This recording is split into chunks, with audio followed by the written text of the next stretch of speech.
Hey guys, Jared back again. So this is the Samsung Galaxy Tab 3 10.1, and this is my review and opinion. Let's go ahead and get started. Alrighty, so you're probably wondering why I have a microfiber cleaning cloth right next to it. Well, if you haven't noticed already, the display is completely covered in fingerprints. And the first thing that I noticed that actually really stood out to me when I first got my hands on this device is the huge fingerprint magnet, which is the display. So you'll notice that we're going to use our microfiber cleaning cloth to clean it, and this is a brand new microfiber cloth, and it really is doing a very terrible job of cleaning those fingerprints off. So that was one thing that really stood out to me. And kind of bleeding into that, additionally, they're still using the plastic design here, which is got Samsung written all over it, right? But they're also still using the hyper glaze coating on it, which a lot of us don't like, and it seems that Samsung hasn't gotten it through their heads that we don't like it. The only reason why we've been buying the Galaxy S4 is because we have to put up with the hyper glaze coating because it's a great phone, just a really crappy coating on it. Very huge fingerprint magnet, although not as prevalent on the white version as it is on the darker version that can be found in the US. There is a brown version, and I've asked them if it's going to be coming to Canada, and they weren't really able to comment on that, so that's something interesting. Anyways, while we're at the back here, you'll notice we've got a little camera here. This is a 3 megapixel camera. A lot of people are saying it's 3.1 megapixel, it's 3.2. Let's just call it a 3 megapixel for the sake of this video. It does record video in 720p at 30 frames per second, although don't expect anything crazy good quality out of a 3 megapixel camera. It's not like what they did, what HTC did with their only 4 megapixel camera. Flipping around to the front here, we've got our light sensor and a 1.3 megapixel fixed focus camera. And of course, down here at the bottom, we've got a capacitive menu button, capacitive back button, and a dedicated physical home button. Wrapping around to the top here, if it'll eventually focus for me, hopefully, we've got our our sleep wake button. We've got our volume rockers, and what Samsung's famous for, a micro SD card slot, expandable card slot. I believe it's expandable up to 64 gigabytes, and this is actually the 16 gigabyte variation tablet. You can also get it in a 32 gigabyte variation. Next to that, we've got our IR blaster, which is great because most 10-inch tablets generally live at home. And if it's going to live at home, you may as well control all of your devices in your home, TV, stereo, and so on. So I thought that was kind of neat that they added that in there. Really nice. On both sides of the device, we also feature, well, right here's our 3.5mm headphones jack, but beside that, we've got our stereo speaker, which can be found on both sides of the device, which is great. And also the placement of it was very smart as well. You notice that it's more closer to the top there. Based on the positioning of the buttons on this device, I believe it's kind of meant to live in landscape mode. And because of that, if I try not to hit the camera here, you'll notice that my hand doesn't actually cover the speaker, which is great. So it actually puts out considerably loud volume. Now, while we're looking at the display here, I've got to turn on the lock screen here. You'll notice that it looks great, but it's kind of deceiving because it's only got a 1280 by 800 pixel resolution, so quite a low pixel resolution compared to its competitors these days in the 10-inch tablet marketplace. I'm going to be referencing the Nexus 10 perhaps a couple of times in this video. The Nexus 10 is a little bit cheaper than this device, and it's got a super high resolution display, one of the highest on the market still to this day. So I was expecting a little bit more out of this particular display.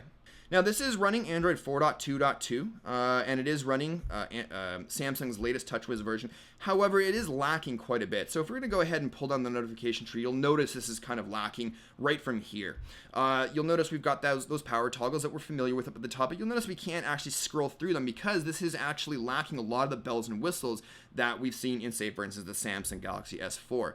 All we basically have as far as bells and whistles is concerned is the Smart Stay feature as well as the Smart Rotation, and that's pretty much it.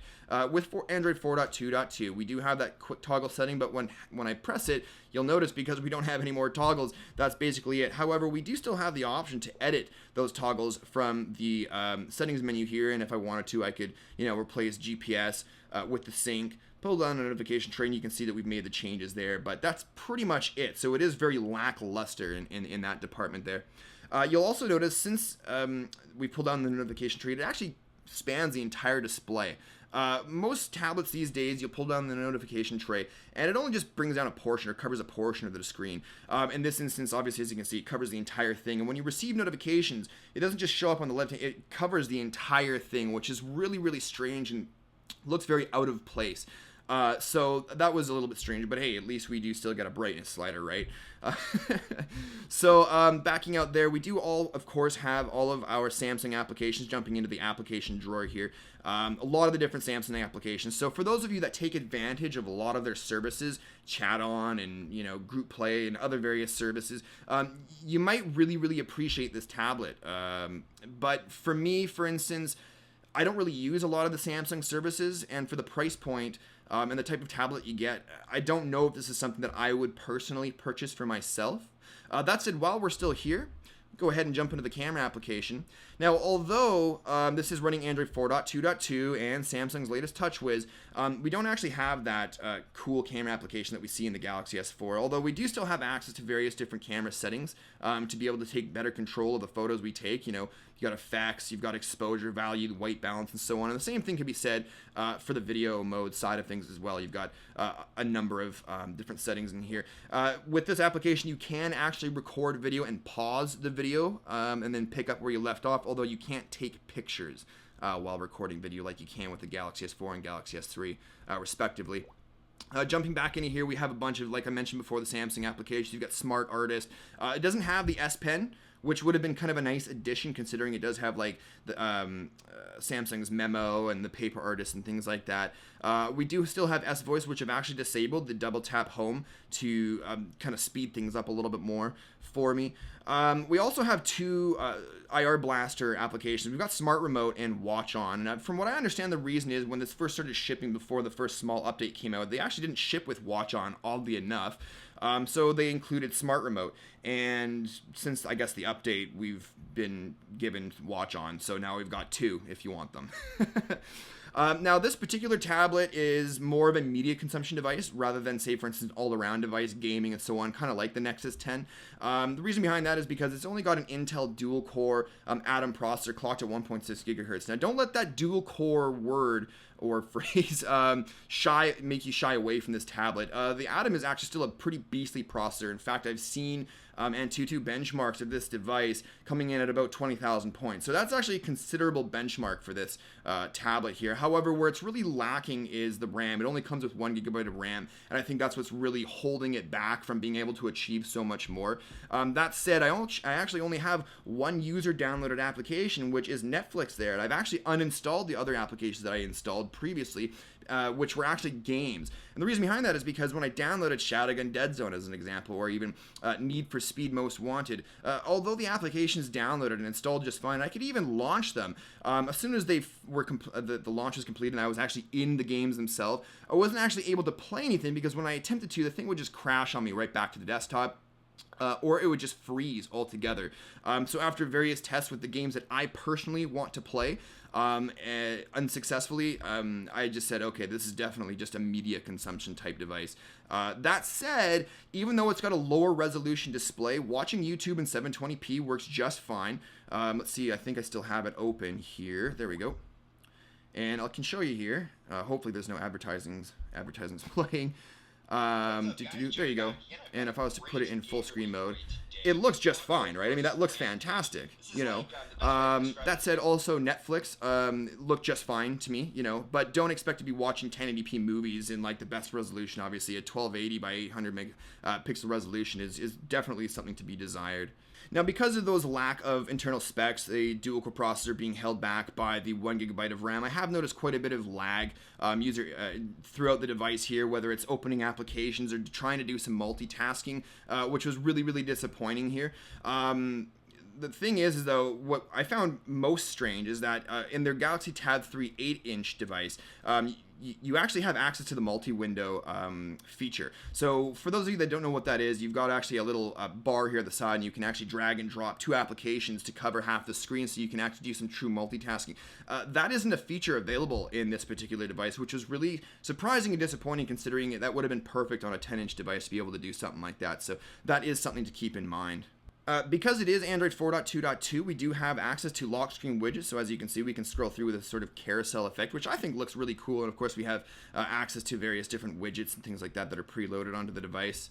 This device's battery life is actually quite impressive. It's got a 6800 milliamp hour battery. For me, that actually lasted me well over a week. So it was really quite impressive, and that was pulling in just one email service and some social networks, stuff like that, Google Plus, things like that. That was pretty much it. So quite light usage on this actually, and it's handled pretty well with that 6800 milliamp hour battery. And furthermore, you do still have the power saving mode. So if you wanted to squeeze extra juice out of it, you certainly can. Jumping into storage here, again, like I mentioned before, this does come with 16 gigabytes of storage, and although the system actually only takes up 4.42 gigabytes of it, we're actually only left with 10.26 gigabytes. Just keep that in mind. So if you do need some more additional storage, throwing in an external SD card isn't going to add to that overall storage. You're not going to be able to load more applications on or anything like that. It's just basically for media, pictures, music, and movies and things like that. Now, because this does lack quite a bit of those cool Samsung bells and whistles that we see in the Samsung Galaxy S4, the settings menu here is quite barren. There really isn't a whole lot to do in here. Like I said, you've got your voice control, which you can turn on and off. But overall, really, there isn't a whole lot to it. It's actually quite a simplistic device, just with Samsung's TouchWiz on top of it. So for those of you that are invested in the Samsung services, the Samsung ecosystem, this might be a great tablet for you. For me, though, I don't really take advantage of their services, so it's probably not the tablet for me, especially at the price point being $400 compared to the Nexus 10, which in my opinion is twice the tablet this is, for around $300. So that's something to take into consideration. Anyways, guys, so far the tablet's been just fine for me, again, for just average media consumption, browsing the web, reading articles and things like that. Although because of the lower pixel resolution, you can still see those pixels in text and things like that. It is actually quite noticeable. It's not like, oh, it's impossible for humans to be able to see it. This one, on a 10-inch device, it is really quite noticeable. So that's something I wish they would have thought of, and perhaps either lowered the price or kept the price the same and bumped up the resolution. Anyways, guys, I'm going to quit rambling. If you have any additional questions about this particular device, go ahead and ask them in the comments below. I'll do my best to answer them. But that's basically it for this one, though, guys. Thanks for watching. If you like this video, click that likes button down below, and don't forget to subscribe for more videos like this in the future. You can always follow me on Facebook and Twitter and Google+. Those links are in the description below as well. Thanks for watching, everybody. We'll see you in the next one. Cheers.